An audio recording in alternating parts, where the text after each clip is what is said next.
senhor Sérgio. A ela foi determinado que a mesma afastasse o telhado do meu muro, o telhado da casa dela, do muro, do seu muro, e colocasse uma calha, e a mesma não afastou o telhado, e a mesma só afastou o telhado. Um dos demandantes, talvez por entendimento com o vizinho, isso é a minha suposição, concordou com a manifestação de arquivamento, depois do afastamento das telhas, para evitar a continuidade da infiltração, enquanto a recorrente postulou o desarquivamento da decisão, para exigir a instalação de calhas, nos modos definidos pela equipe técnica da Secretaria de Planejamento e Controle Urbano de Olinda. Assim, o recurso interposto merece improvimento nessa instância revisora ministerial. Mesmo diante da resistência da autora do recurso, a tutela do direito à regularização urbana envolvendo imóveis vizinhos de pessoas carentes, dentro da natureza individual disponível do direito posto sob apreciação do representante do Ministério Público, reclama a atuação da Defensoria Pública, seja por meio de intervenção administrativa ou judicial. Ao nosso sentir, a natureza jurídica do direito posto, a apreciação da Terceira Promotoria de Cidadania de Olinda envolve incômodo urbanístico relacionado a direito de vizinhança, de natureza individual, mas sujeito à tutela do direito à cidadania. Pois bem, rechaçada a legitimidade do Ministério Público para tutelar direito de vizinhança de natureza puramente individual, incumbe fundamentar a manutenção da decisão de arquivamento nos seguintes termos. Vossas Excelências preferem que eu passe essa parte que justifica a não intervenção do Ministério Público, ou eu acho que é interessante, né, que a gente leia, porque a parte em respeito à doutora Maria das Graças. Tá bom? Então eu vou ler. A Constituição Federal de 1988 conferiu ao Ministério Público a legitimidade para a defesa da ordem jurídica, do regime democrático e dos interesses sociais e individuais indisponíveis, deveres funcionais expressamente estabelecidos em seu artigo 127, caput expressi verbis. O Ministério Público é instituição permanente, essencial à função jurisdicional do Estado, incumbindo-lhe a defesa da ordem jurídica, do regime democrático e dos interesses sociais e individuais indisponíveis. Na mesma toada, o novo Código de Processo Civil, Lei 13.105/2015, preceitua em seu artigo 76. O Ministério Público atuará na defesa da ordem jurídica, do regime democrático e dos interesses e direitos sociais e individuais indisponíveis, acrescentando em seu artigo 177 que o Ministério Público exercerá o direito de ação em conformidade com as suas atribuições constitucionais. Ainda no segmento da interpretação sistemática e teleológica do Código de Processo Civil, o Código de Processo Civil pormenorizou os casos específicos de atuação ministerial, claro, sem esgotar a matéria, em razão das atribuições estabelecidas nas legislações específicas, como Código de Defesa do Consumidor, Estatuto da Criança e do Adolescente, Estatuto do Idoso, Código Ambiental, entre outras legislações específicas. Artigo 172. O Ministério Público será intimado para, no prazo de 30 dias, intervir como fiscal da ordem jurídica nos interesses previstos em lei ou na Constituição Federal e nos processos que envolvam interesse público ou social, interesse de incapaz, litígio coletivo pela posse da terra rural ou urbana. Parágrafo 1º. A participação da Fazenda não configura por si só hipótese de intervenção do Ministério Público. Nessa senda, repita-se, o Ministério Público detém legitimidade para a defesa de interesses ou direitos coletivos, lato sensu, nestes compreendidos os difusos, coletivos e individuais homogêneos, devendo, pois, pautar sua atuação na defesa da cidadania e de cada cidadão individualmente, ressalvados as hipóteses previstas em lei. Quer dizer, quando se tratar de direitos individuais indisponíveis, né, cabe ao Ministério Público tutelar esse direito. Ou seja, o parquê atende a demandas individuais indisponíveis, reservada a tutela do direito disponível de pessoas vulneráveis para a Defensoria Pública, como regra, mas apenas da coletividade, tanto quanto a característica do direito protegido, quanto aos destinatários da norma. Só para servir de ensinamento didático, o Código de Defesa do Consumidor estabeleceu os conceitos sobre a tutela de defesa dos direitos transindividuais, direitos coletivos e individuais homogêneos, com as seguintes definições. Artigo 81, parágrafo único, inciso 1, 2 e 3. Artigo 81, parágrafo 1. A defesa coletiva será exercida quando se tratar de interesse ou direito difuso, assim entendidos, para efeito deste Código, os transindividuais de natureza indivisível, de que sejam titulares pessoas indeterminadas e ligadas por circunstância de fato. Interesse ou direitos coletivos, assim entendidos, para efeito deste Código, os transindividuais de natureza indivisível, de que seja titular grupo, categoria ou classe de pessoas ligadas entre si ou com a parte contrária por relação jurídica base. Interesse ou direitos individuais homogêneos, assim entendido os decorrentes de origem comum. Relativamente à regra da tutela direcionada à defesa dos interesses e direitos difusos e coletivos, apenas excepcionalmente os individuais, quando indisponível ou de relevância social, assim também trafega nessa de relevância social, também trafega nessa via interpretativa a jurisprudência do Superior Tribunal de Justiça. Esse é um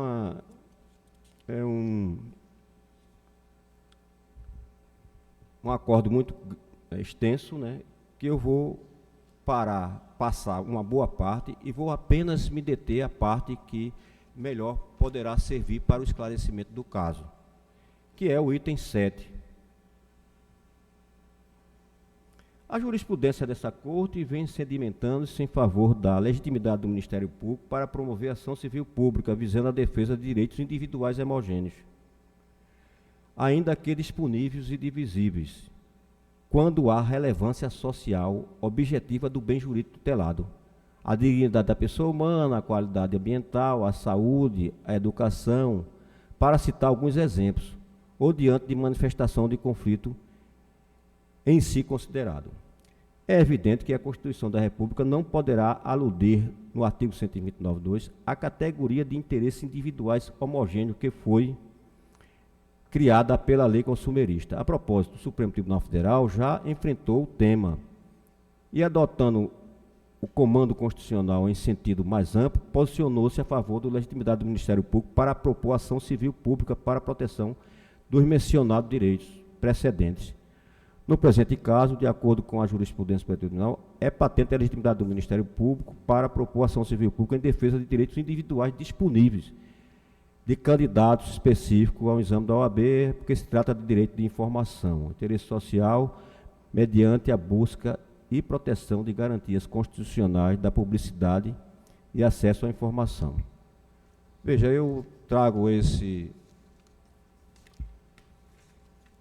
acórdão aqui, essa decisão, essa jurisprudência, para mostrar que, em caso de direitos individuais disponíveis, o Ministério Público não tem legitimidade para atuar quando esse direito não tiver uma relevância social que justifique, de acordo com a Constituição e com a lei específica que regule a matéria, a intervenção do Ministério Público.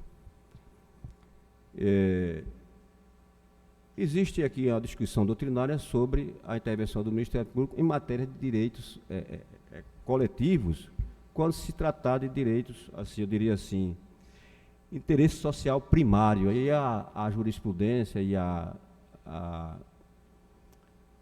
doutrina fazem essa distinção, o que é interesse primário, o que não é interesse primário, para justificar a intervenção ou não do Ministério Público. Então, o Fridier Dedier Júnior e Hermes Zanini Júnior, eu trago essa parte do livro dele, defende a legitimidade do Ministério para atuar em matéria envolvendo interesses coletivos, quando caracterizado interesse social primário. O que eu quero dizer é que esse direito que envolve o direito de vizinhança não é um direito coletivo, de natureza individual homogênea. E para eu esclarecer isso para a doutora Maria da Graça, eu tenho que trazer esses esclarecimentos jurisdicionais e doutrinários. Então, seguindo o esclarecimento sobre o interesse social primário. Portanto, mesmo que se desenhe alguma resistência quanto à presença constante do interesse público, interesse social primário, quanto às partes, por exemplo, ricos, proprietários de imóveis ou veículos importados, ou a natureza dos bens, imóveis de alto valor, veículo de luxo, o elevado número de pessoas e a característica de lesão sempre indicam a constância do interesse público primário nos interesses coletivos. Daí a obrigatória e constitucional intervenção do Ministério Público nas demandas coletivas. São aspectos que ressaltam a importância social dessas demandas, a natureza dos bens jurídicos envolvidos, meio ambiente, relação de consumo, ordem econômica, etc. E as características da lesão, elevado número de pessoas atingidas. Destaque: os direitos tutelados pelo Ministério Público, diante das atribuições destacadas na ordem constitucional, revestem de natureza transindividual, coletivo, lato sensu, especificado os direitos difusos, direitos coletivos, stricto sensu, ou direitos individuais homogêneos, no último caso, legitimado a atuar quando assume caráter indisponível ou de relevância social. Dentro do sistema da tutela coletiva, estas espécies de direitos molecularizados são compreendidos na sua esfera coletiva, transindividualidade, natureza indivisível, titularidade indeterminada ou determinável, decorrente de circunstância de fato ou relação jurídica básica. Portanto, a função institucional do Ministério Público confere legitimidade para o promotor e procurador de justiça atuarem quando o titular ou titulares do direito material estiverem inseridos na arca dos direitos humanos fundamentais individuais indisponível ou de relevância social compatível com a sua finalidade institucional. Claro, o caso concreto envolve infiltrações provenientes das águas pluviais de telhados de casas de duas propriedades denunciadas para o muro das residências dos duas moradoras de imóveis distintos. Penso no mesmo logradouro, escoando para as bases dos muros dos imóveis vizinhos, a reclamar a instalação de calhas e elevação de alfericos para evitar danos pela infiltração na base dos muros do imóvel vizinho. Ao apreciar detidamente as informações carreadas nos autos, notadamente a correspondência eletrônica encaminhada à Terceira Promotoria de Justiça em 12 de 1 de 2023, a recorrente Maria das Graças registrou a seguinte incômodo ambiental. Na parte da frente da minha casa, continua caindo a água dentro do meu quintal. Essa casa é de Célia Maria de Souza, pois o fiscal que esteve lá foi o senhor Sérgio. A ela foi determinado que a mesma afastasse o telhado do muro, do meu muro, o telhado dela do meu muro, e colocasse uma calha, e a mesma só afastou o telhado. Não obstante a aplicação dos autos de infração 4.164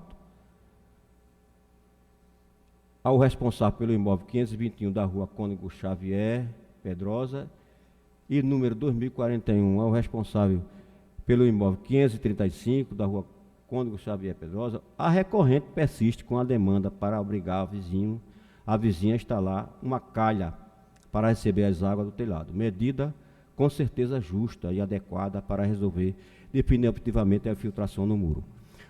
Como se pode constatar das provas carreadas para os autos, os órgãos de fiscalização realizaram vistoria e emitiram auto de infração, instrumentos probatórios idôneos para a recorrente exigir da administração pública a execução da instalação da calha, sem a intervenção do município. De outra banda, pode e deve, caso a omissão administrativa continue, postular a resolução da demanda na Defensoria Pública, instituição legitimada a tutelar os direitos individuais de pessoas carentes, caso esteja, é claro, comprovado a necessidade e o carecimento e a vulnerabilidade. Assim, a representante do Ministério Público, sensível com a demanda dos noticiantes, agiu proativamente para alcançar a resolução das infiltrações mediante a requisição de diligência, mesmo diante da configuração de natureza individual indisponível, sujeita à tutela da Defensoria Pública. Conclusão: ante o exposto, voto pelo conhecimento do recurso interposto e, no mérito, pelo improvimento do recurso para manter a decisão de arquivamento, com remessa dos autos à Defensoria Pública.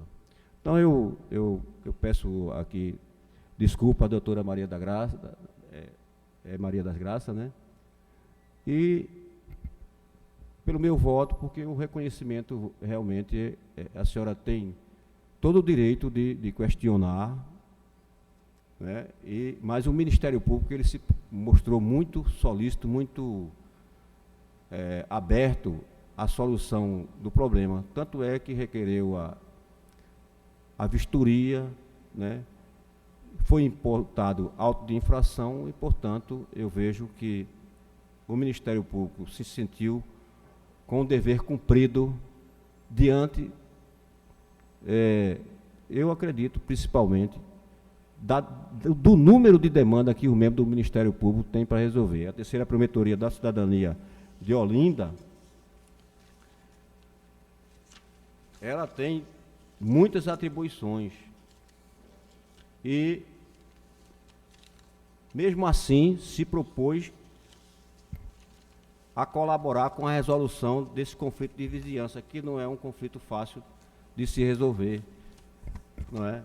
É preciso uma mediação e bom seria que os vizinhos tivessem, né, entrasse em consenso e procurasse ser mais proativo nos seus conflitos, nas suas demandas. Mas é justo o seu pedido, certo? Porque a sua demanda não foi definitivamente concluída. Mas o entendimento é esse. É o encaminhamento dos autos à Defensoria Pública por falta de intervenção. Não vejo como direito coletivo, individual homogêneo, de interesse social, a justificar a manutenção, a reabertura da investigação, o desarquivamento da investigação. Pois não, muito obrigado, doutor Edson. Em discussão, o voto do eminente relator. Alguém quer discutir? Eu só tenho uma dúvida, doutor Edson. Eu acompanho o voto de Vossa Excelência, apenas eu não encaminho a Defensoria Pública, porque cabe à senhora, a recorrente, decidir quanto a isso, se quer realmente entrar com a demanda, se quer entrar com a demanda sob patrocínio da Defensoria Pública, se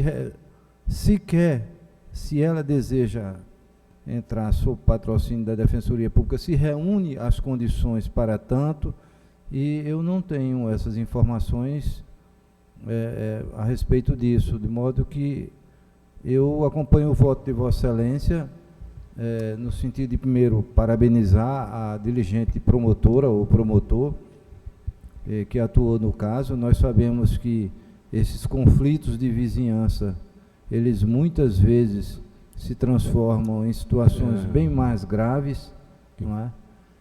O que eu espero de todo coração que não ocorra. Eu só pediria para ouvir a recorrente se ela tem interesse que se mande os autos para a Defensoria Pública ou não. Só isso. Ela está presente aqui? Não, estou presente. Excelência, eu estou tentando resolver. Eu irei, se a demanda não for finalizada, eu entrarei em juízo, né, no juizado especial,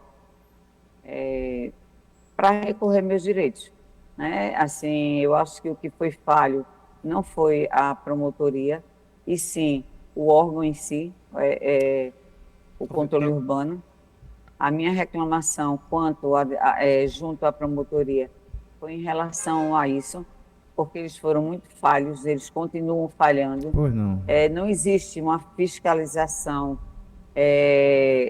rígida, certo? Porque eles vêm, faz uma fiscalização, faz uma autuação, só que eles não voltam para fiscalizar se aquela autuação foi concretizada, entendeu? Não. Então é essa a minha maior queixa, de eu ter recorrido desse recurso, né, ter entrado com um recurso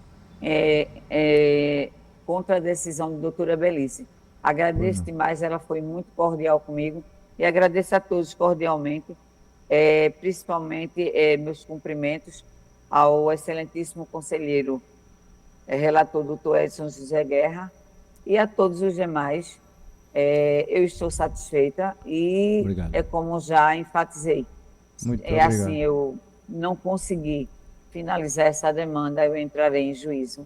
Muito obrigado. E ela não, vou requerer meus direitos. não tem necessidade de assistência jurídica. Ela, Aparentemente não. Então, vai para Então, os juizados de pessoal civil. então, Vossa Excelência retira essa... Não, eu mantenho. Mantém o caminhamento. Bom, então, em discussão, em votação. Obrigada, boa tarde. Boa tarde, senhora Maria da Silva. Qual é a ordem? A ordem de votação. Não, a ordem dos votantes.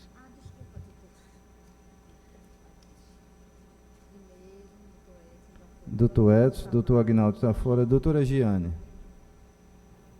Acompanho o relator, senhor presidente. Pois não. Inclusive na remessa para a Defensoria Pública. Qual é é na parte final que ele diz, deixa eu recorrer ao voto. Só um instante.